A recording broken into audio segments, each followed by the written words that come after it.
Os eventos, pessoal, do E-Social. Falamos, né, das tabelas dos não periódicos e dos periódicos. Cada evento desse, gente, alguém aqui já entrou já viu o manual do E-Social? Já viram? Gente, o manual do E-Social, se a gente juntar todos, dá mais de 500 páginas. Tem que dar uma olhada? Tem que dar uma olhada, gente. Imagine 500 folhas, ninguém consegue falar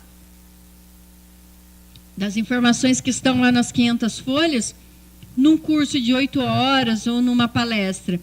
Então, vocês têm que dar uma olhadinha. Ó. Deixa eu entrar aqui. Site do E-Social. Documentação técnica. Aqui na documentação técnica, olha, nós temos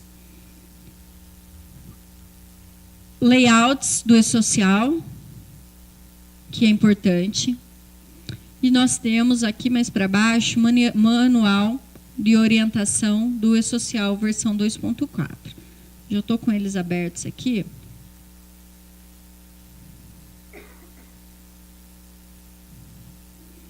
Esse é o manual, gente, do E-Social.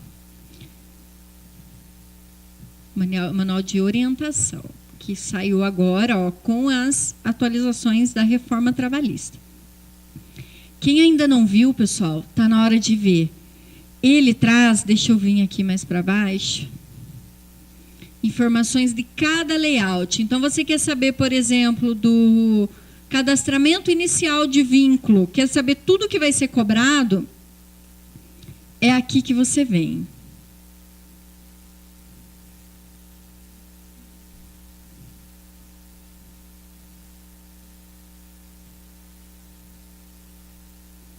Vamos lá, baixando aqui até chegar.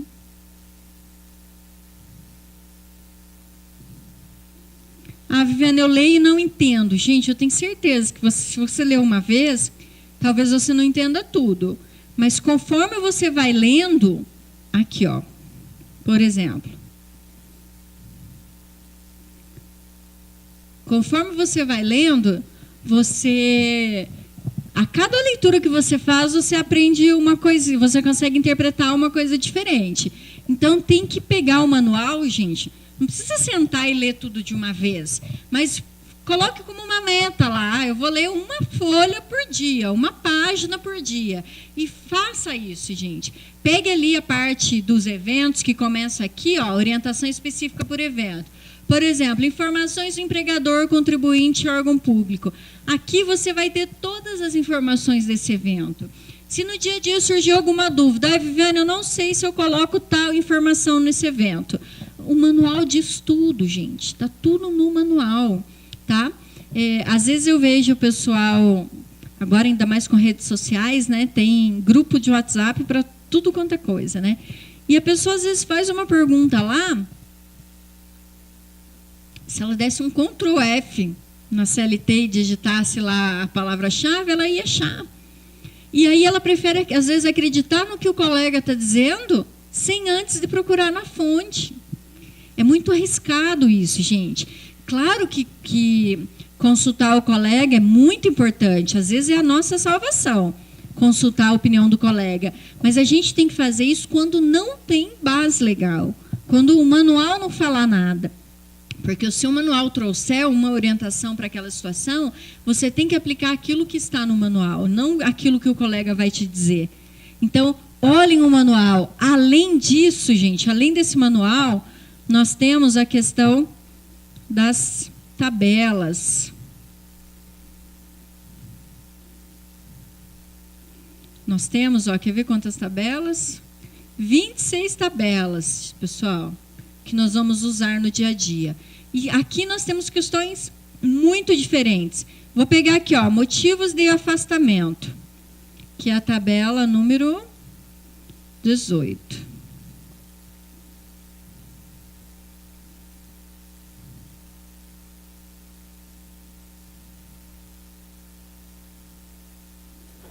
Para vocês verem algumas questões diferentes que nós temos.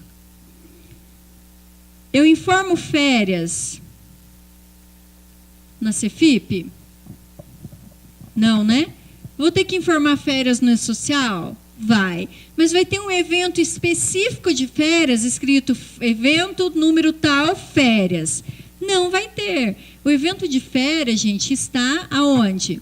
Dentro dos afastamentos. O que mais que nós temos aqui, ó? Ó, aqui, ó, gozo de férias ou recesso. Não vou ter um evento específico de férias, é dentro da tabela de afastamento que eu vou colocar. Cárcere, pessoal. Empregado que foi preso hoje, o que a gente faz com ele? Não tem previsão, né? Na Cefip não tem um campo lá para eu afastar ele nessa modalidade, empregado preso. Aqui tem. Outra coisa, aqui para baixo, que é o...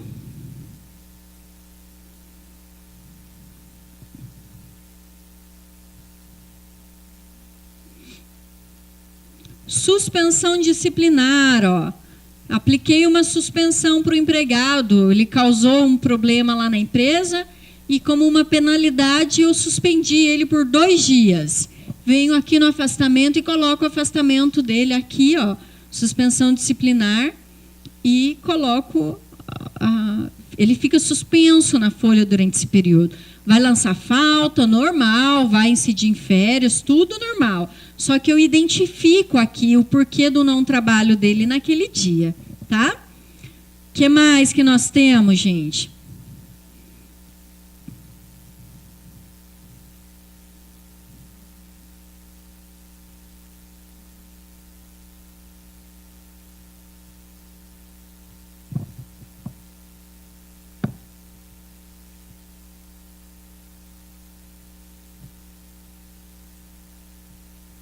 Essas tabelas nós já tínhamos na Cefip, né? A diferença é que aqui elas foram atualizadas. As tabelas de rubricas da folha de pagamento, gente, tem tudo aqui, olha.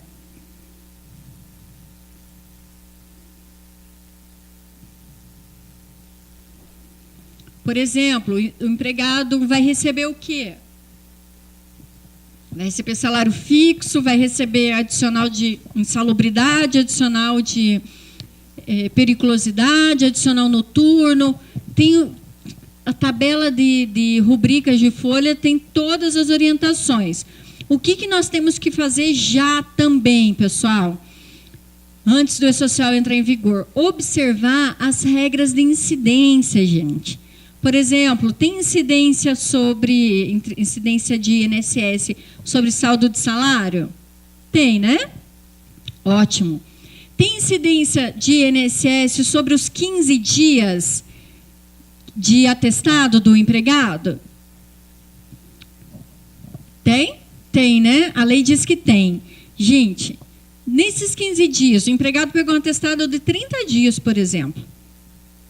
15 dias a empresa paga, o restante o INSS paga, certo? A legislação diz que tem incidência nesses 15 dias. Só que, gente, tem um monte de empresas entrando com ação judicial e o que o Poder Judiciário tem entendido? Que não tem incidência sobre esses 15 dias. Viviane, você está dizendo que eu não preciso pagar? Não, não estou dizendo isso. Por quê? Porque a lei diz que tem que pagar. Só não vai pagar, só não vai ter incidência de contribuição previdenciária sobre essa verba, por exemplo, a empresa que entrar com uma ação judicial e conseguir a ordem judicial para isso. O que eu quero dizer para vocês? É que talvez muitas das empresas que vocês trabalhem tenham entrado com essas ações. E eu dei o exemplo só dos 15 dias. Mas tem decisões de férias gozadas. Férias gozadas, a legislação manda pagar INSS sobre elas? Sim.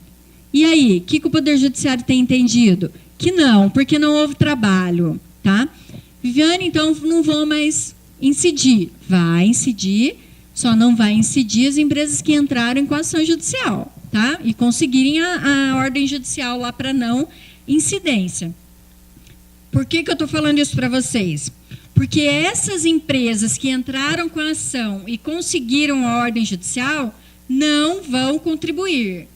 Vai ficar diferente na folha de pagamento delas essa informação. Por quê? Imagine que você tem 100 empresas. Das 100, 10 delas conseguiram uma ordem judicial para não recolher o INSS sobre essas verbas. Nessas 10 empresas, você vai ter que colocar manualmente lá que não tem incidência sobre essas verbas para essas empresas. Mas não basta você colocar isso somente. Você tem que colocar o número do processo, a decisão que você teve, né, a decisão judicial ou administrativa é muito difícil, a decisão judicial que tenha dado a você esse direito de não incidir o INSS sobre essas verbas. Tá? Por quê? Porque se você deixar lá como regra geral, todas as empresas, 15 dias de atestado, vai estar lá, vai ter incidência de INSS? Vai, sim, sim, sim. Ele vai calcular para todo mundo. Então, você tem que colocar manualmente. Se você colocar manualmente e não comprovar da onde, quem que te deu a permissão para não ter essa incidência, você também pode ter problema, gente. Por isso que quando você tiver o benefício aí da não incidência sobre determinada verba, vai ter um campo no E-Social para você colocar. Não está incidindo INSS sobre essa verba, porque foi discutido no processo número tal, da vara número tal, na cidade número tal, e você coloca a informação lá. Quando o auditor fiscal for verificar, ele vai falar, opa, peraí, essa empresa não recolheu corretamente. Quando ele for olhar dentro do E-Social, ele vai ver que você comprovou, que você justificou o porquê de não estar recolhendo esta contribuição previdenciária, tá?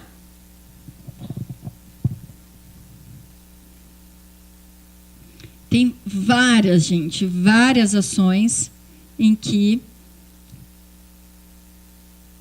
o Poder Judiciário diz que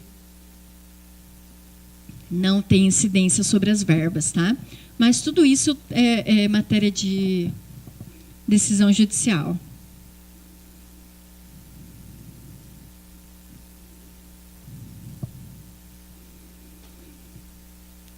Então, vimos já onde a gente encontra, né, as informações dos eventos, lá no manual do E-Social. Vai ter que entrar lá, gente, vai ter que olhar item por item, tá?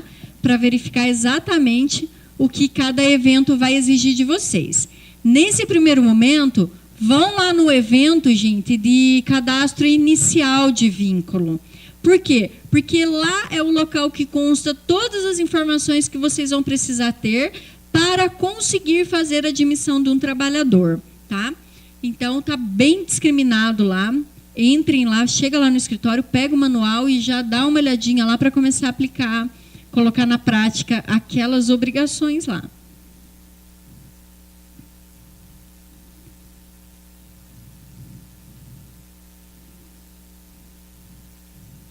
Cadastro do empregador. Já falamos um pouquinho, né? É o primeiro evento que eu tenho que inserir no E-Social, são os dados do empregador. Por quê? Porque antes eu tenho que informar quem que é o contribuinte. O contribuinte principal na relação de trabalho é o empregador. O empregado também é, mas num primeiro momento o empregador. E depois eu coloco ali as informações do empregado. Então, deve ser enviadas previamente a transmissão de outras informações. Eu não vou conseguir enviar outras informações se eu não colocar as informações corretas ali do empregador. Então, até isso, gente, é algo que vocês têm que ver agora. Por quê? Existem muitas empresas que fizeram lá, abriram a empresa há muito tempo atrás, colocaram como KNAI principal uma atividade e outros KNAIs como atividades secundárias. Só que hoje já mudou tudo isso. Só que na prática, ou melhor, na teoria, ela não mudou. Na prática ela mudou, só que ela não mudou a documentação dela, não fez as alterações no contrato social e no CNPJ, né? Vai ter que fazer, gente, tudo antes, pessoal. Sabe por quê? Porque isso envolve mudança de tributação da empresa está ligada diretamente ao KNAI dela. Se você exerce como atividade principal um KNAI diferente daquele que está lá no seu contrato social, a empresa pode ter problema. Ah, Viviane, mas a empresa faz isso sabendo. Aí é outra situação, né? A empresa que assumiu o risco de fazer errado, aí é o problema dela que vai correr esse risco.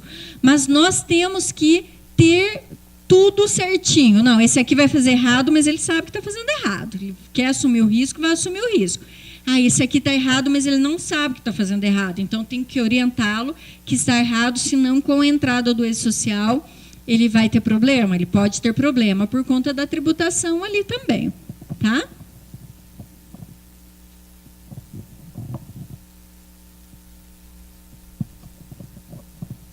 Informações relativas às tabelas do empregador que representam um conjunto de regras específicas são necessárias para a validação dos eventos. Por exemplo, rubricas de folha de pagamento. Se eu não colocar na minha rubrica de folha de pagamento, por exemplo, um adicional de insalubridade, eu não vou conseguir inserir isso depois na folha dele lá na frente, né? Então, minha parte cadastral ali tem que estar muito completa, gente, porque se não tiver no meu banco de dados, eu não consigo inserir essa informação manualmente depois, tá? Então, essa parte inicial ali de preenchimento de cadastro é o que vai permitir que vocês consigam trabalhar depois, tá? O que mais? Informações de processos administrativos e judiciais, exatamente isso que eu falei. Não vai adiantar você colocar lá na sua folha de pagamento, na parte de incidências, que não tem tributação, que uma determinada verba não tem incidência de INSS, por exemplo. Não vai adiantar só colocar. Eu tenho que fazer menção ao processo que deu origem àquela dispensa. Lotações, gente, questão tributária aqui, né? Vou ter que colocar corretamente. Gente, quando eu coloco lá, por exemplo, um RAT, meu RAT é número tal. Só que aí, quando o auditor fiscal vai ver, na verdade, o seu KNAI não é aquele RAT, é outra alíquota. E aí que vai dar problema automaticamente. Vai ter que conferir também, gente, esse KNAI, para esse KNAI, o RAT é alíquota tal. E conferir empregador por empregador. Tá? O que mais que eu vou ter que verificar? Relação de cargos e funções, pessoal. Gente, o que tem de empregados que exercem a mesma função no dia a dia, mas ganham salários diferentes? Já viram isso? Muitos, né, gente? Muitos, às vezes no próprio escritório de vocês, né? Exercem a mesma função, só que um recebe mais do que o outro. Por quê? Porque um é mais competente do que o outro. Como que você prova que um tem uma condição, uma qualificação técnica melhor do que o outro? Não dá, gente. É muito difícil. Então, você corre um risco muito grande de cair na equiparação salarial. Caiu na equiparação salarial, tem que pagar igual para os dois. Além, agora, a reforma traz a possibilidade de aplicação de uma multa ainda, quando houver equiparação salarial. Então, é um momento também de regulamentar ou de regularizar essa situação. Quer pagar mais para uma pessoa, gente, que é mais eficiente do que a outra, o que você vai fazer? Dá uma função a mais para a outra. Dando uma função a mais para a outra, você já diferencia as atividades que elas exercem e já permite que o pagamento seja diferenciado. Ou faça um plano de cargos e salários. Também é uma possibilidade de fazer o plano de cargos e salários e pagar valores diferentes ali, né? Seja por antiguidade, seja por merecimento. Mas tudo isso precisa de um plano formal, né? Precisa contratar um profissional, fazer um plano ali, para que não haja discriminação também entre os empregados. O que mais, gente? Gente, quando que eu sei quais as funções que o empregado pode exercer? Isso aqui também dá muito problema no dia a dia. Quando eu contrato alguém, eu contrato com um cargo, certo? Tá. Como que eu sei que quais são as atividades que aquela pessoa pode exercer? Ou eu contrato alguém para ser meu empregado e ele pode fazer tudo o que eu quiser? Pode fazer tudo o que eu quiser? Não, eu contratei ele para trabalhar 8 horas por dia. Nessas 8 horas por dia ele é meu, ele faz o que eu quiser. É assim? Não, né, gente? Cada cargo permite que o empregado exerça algumas atividades. Que atividades são essas? Só entrar lá no CBO, gente. Joga lá no Google CBO-MTE, que vai aparecer a relação, a classificação brasileira de ocupações, que é o CBO.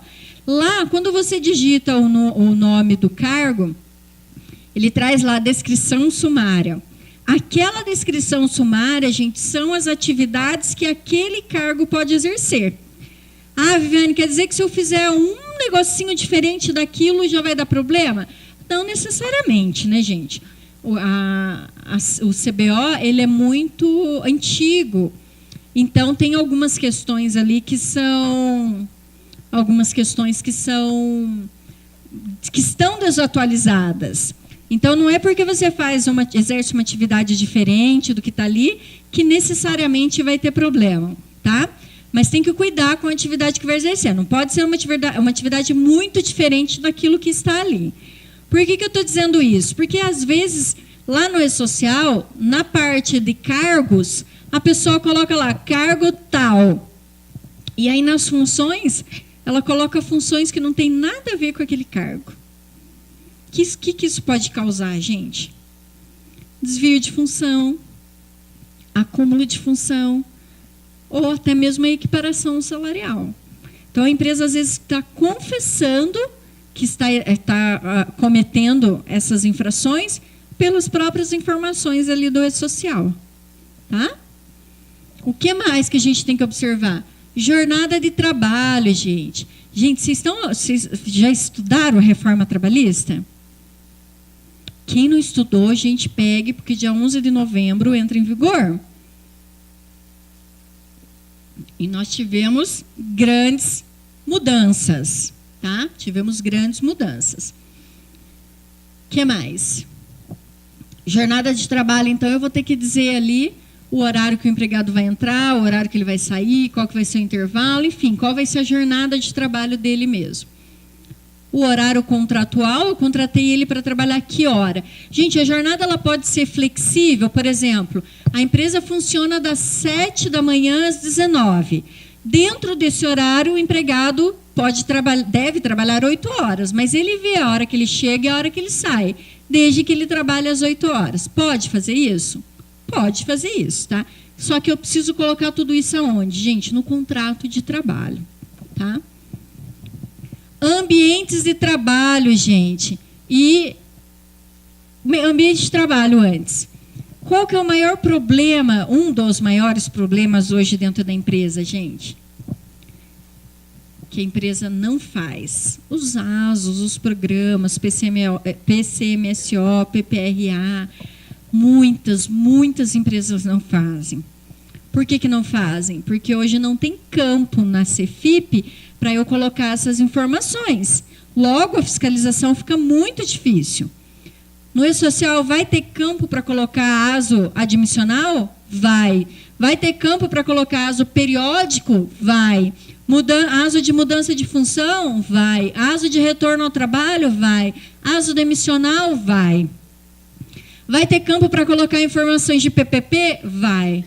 Vai ter campo para colocar informações de PCMSO? Vai.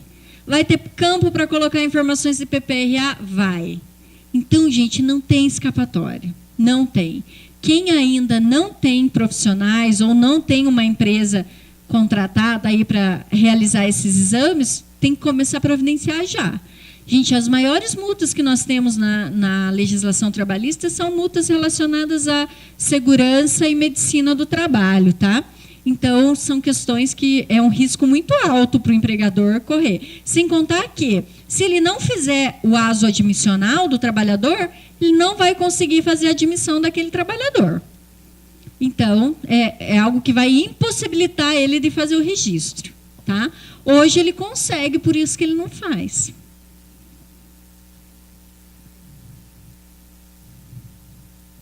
Então, eu vou precisar ter todas essas informações aqui, gente, para conseguir transmitir o E-Social. Se não tiver essas informações, eu não consigo fazer a transmissão.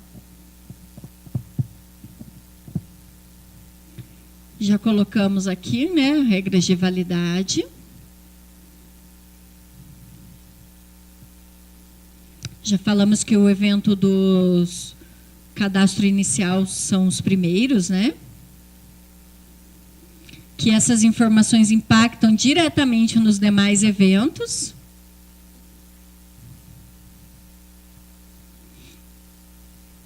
Esse aqui também já falamos tudo. Ó, informações, todas as informações que eu coloco lá no evento de tabelas, elas são mantidas no e-social de forma histórica, não sendo permitidas informações conflitantes para o mesmo item dentro da mesma tabela. O que isso quer dizer, gente? Por exemplo, hoje a pessoa tem nome de solteiro, amanhã ela tem o nome de casado.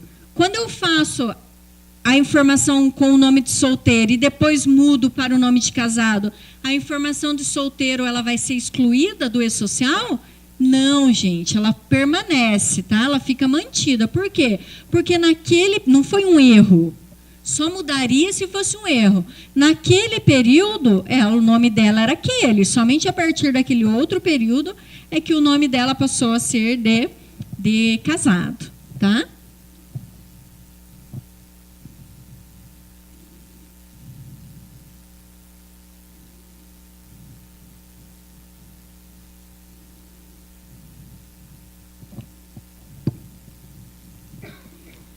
Estou passando aqui porque essas coisas a gente já falou. Os eventos não periódicos a gente já acabou falando.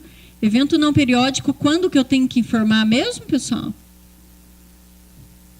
No dia em que acontece, salvo a admissão que eu tenho que informar antes. E acidente de trabalho? Acabei não falando aquela hora.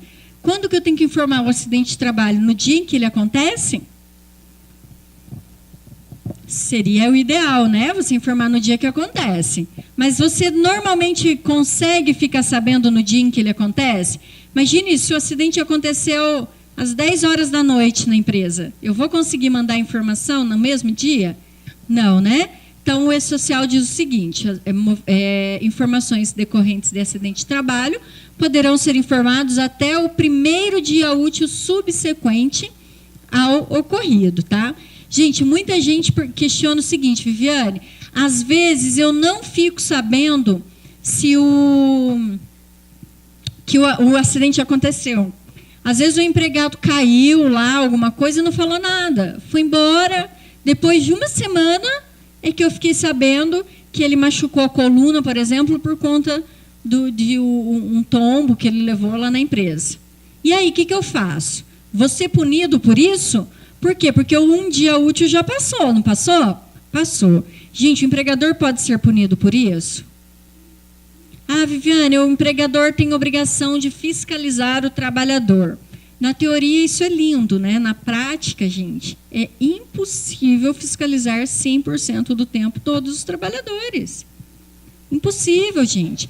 A gente não vê vídeos aí na internet de pai e mãe com criança que vira a cabeça 2 segundos quando volta a criança sumiu? Imagina um trabalhador, gente. Quem que vai, para eu fiscalizar 100% do tempo, eu teria que ficar olhando para ele, cuidando dele o tempo todo que ele está dentro da empresa. Porque se eu virar, pode acontecer um acidente de trabalho com ele.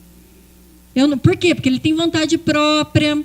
Eu posso orientar ele, por exemplo, a usar EPI, eu posso dar treinamento, eu posso fornecer EPI, mas eu vou conseguir controlar ele, eu vou conseguir controlar esse uso de forma correta 100% do tempo? É difícil, né? É difícil. Então, se você não ficar sabendo do acidente no dia, deveria ficar sabendo, mas se você não ficar sabendo no dia, o que você pode fazer? No dia em que você tomar ciência do acidente, você pega uma declaração do empregado dizendo que ele só levou ao conhecimento da empresa naquela data e coloca a data. Por quê? A sua obrigação começa a partir do momento daquela data. Viviane, mas eu não posso ser autuada mesmo assim? Pode. Só que se você for autuado nesse caso, você poderá recorrer. Falar, olha, eu não informei antes porque eu não tive conhecimento desse acidente antes. Tá?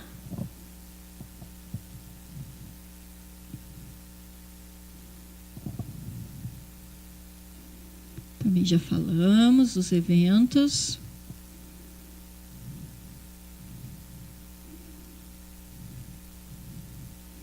Já falamos do prazo para envio dos eventos periódicos, que eles devem ser informados imediatamente após a sua ocorrência. Registro de eventos trabalhistas. Pessoal, aqui o que ele diz? Só para vocês entenderem, existe uma ordem de envio de eventos. Por exemplo, eu não vou ir um determinado evento, eu só vou conseguir enviar se eu tiver enviado outro. Por exemplo, um exemplo bem simples para vocês entenderem.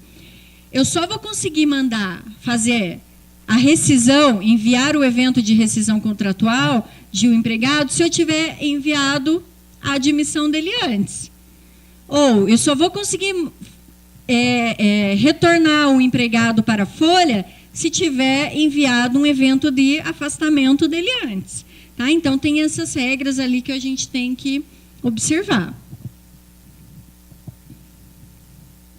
Todos os eventos serão submetidos à regra de validação, né? E só vai ser transmitido depois de verificado todas essas situações. Aqui, mais um exemplo, ó. Evento de reintegração somente é aceito se o empregado já estiver desligado. Tá? Então, são algumas sequências aí que devem ser observadas.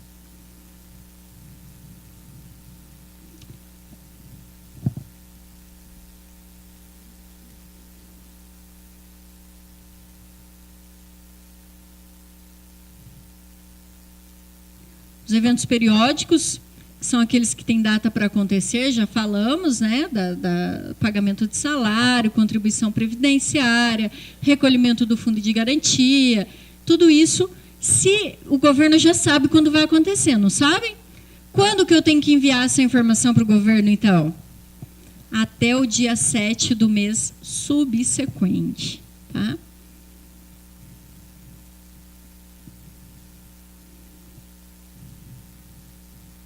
Dia 7. Se for feriado, antecipa-se para o primeiro dia imediatamente anterior, se não houver expediente bancário nessa data.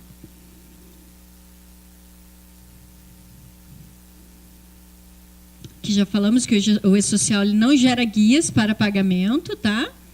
Então, nós temos que verificar as guias nos órgãos competentes. Fundo de garantia na Caixa e as demais, o DARF na Receita Federal. Viviane, o que vai acontecer se eu não tiver movimento na minha empresa? Terei que informar o E-Social mesmo assim? Gente, vai ser igual o Cefip, tá? Envio o E-Social sem movimento e lá todo mês de janeiro, se ainda não tiver movimento, continuo mandando uma vez por ano, lá no mês de janeiro, a informação de que aquela empresa não teve movimento, tá? Aqui, ó, caso mando, né? Esse mês não vai ter, envio esse mês. E aí, nos outros anos, todo mês de janeiro, eu informo no E-Social de que aquela empresa continua sem movimento. Gente, é isso. Deixa eu ver aqui que nós temos umas dúvidas.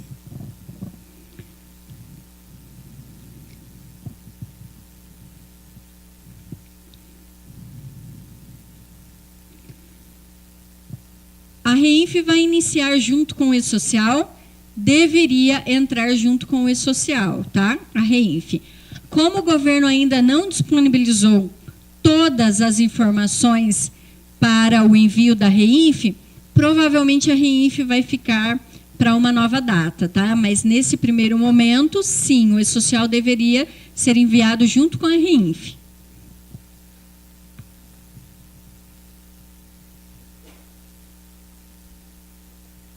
Não vai pedir informações que já estariam no E-Social? Não. Na REINF, não. REINF coloca uma informação, no E-Social coloca outra informação. O que vai usar essas informações é a DCTF Web, tá? Mas o E-Social não pega nada da REINF e a REINF não busca nenhuma informação do E-Social. Quem vai buscar essas informações é a DCTF Web, tá? Que pega as informações lá do E-Social e da REINF para apurar os tributos.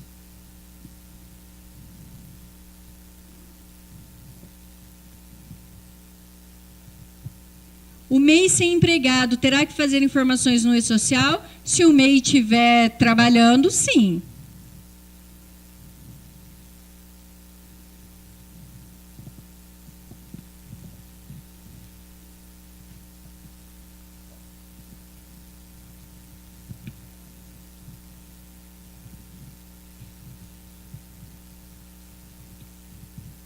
Posso fazer a entrega de uma possível retificadora? Pode. Existe possibilidade de retificação, gente, tá? Dos eventos, existe possibilidade de excluir os eventos, tá? Eu só tenho que verificar o seguinte, que alguns eventos eu consigo retificar dentro do próprio evento.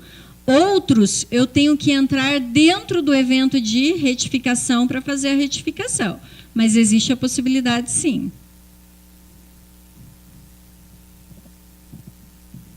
Ele disse aqui, a princípio, o E-Social não aceitaria o certificado A3. Todas as informações que eu trouxe para vocês foram com base no manual com a alteração, com a última alteração. E a última alteração diz que sim, que é possível, tá? Fazer utilizar o certificado digital A3.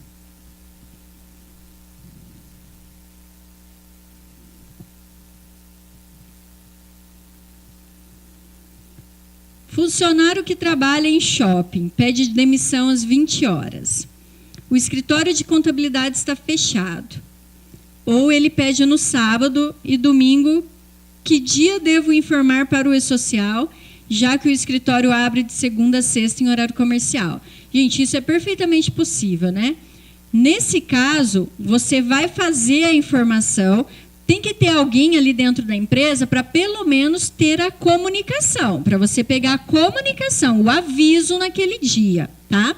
Se não vai ter, se a empresa não tem expediente para você mandar a informação por ser domingo, feriado ou sábado que não trabalha, sua obrigação vai ser sempre no primeiro dia útil. Lembrando que o aviso, aqui no exemplo dela, o aviso foi num sábado ou numa sexta-feira à noite, o aviso tem que ser dado no dia, na sexta-feira, às 20 da noite, às 20 horas, às 8 da noite. A informação você só vai conseguir prestar na segunda-feira, tá? Mas aqui você tem uma justificativa, que o escritório não funciona em dias de DSR, né? Então, a sua obrigação passa a ser na segunda, mas o documento tem que ser no dia em que efetivamente o empregado pediu ou a empresa dispensou, tá? Eu acho que aqui todas... Gente, então, é isso. Agradeço a participação de vocês, o pessoal de casa também, tá? Vou ficar aqui mais um pouquinho, quem precisar, quiser vir conversar pessoalmente, tá? E fico à disposição aí de vocês, se futuramente, se precisarem de alguma coisa, deixei meu e-mail, tá? E sucesso aí na implantação do E-Social, pessoal. Um abraço.